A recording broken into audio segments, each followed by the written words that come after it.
1917 সালের 6 ডিসেম্বর কানাডার হ্যালিফ্যাক্স শহরের বন্দরে দাঁড়িয়েছিল ফরাসি জাহাজ এসএস মন্ট ব্ল্যাঙ্ক। জাহাজ ভর্তি ছিল টিএনটি, গান কটন, বেনজল ও পিক্রিক অ্যাসিড। সকাল 9টায় আরেকটি জাহাজের সাথে ধাক্কা খেয়ে আগুন ধরে যায়। মানুষ তীরে দাঁড়িয়ে আগুন দেখতে লাগলো। কেউ জানতো না মাত্র কয়েক সেকেন্ড পরেই ইতিহাসের সবচেয়ে বড় নন নিউক্লিয়ার বিস্ফোরণ হতে যাচ্ছে।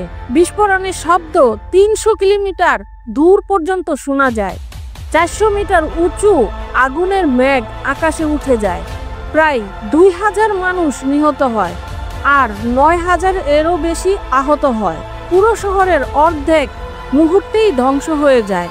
এই বিস্ফোরণ এত শক্তিশালী ছিল যে অনেক বছর পর বিজ্ঞানীরা এটিকে পারমাণবিক বোমার আগে মানুষের তৈরি সবচেয়ে ভয়ঙ্কর বিস্ফোরণ বলেছিল। এরকম ভয়ঙ্কর ইতিহাস জানতে সাবস্ক্রাইব করুন দ্য আর্থ চ্যানেলটি।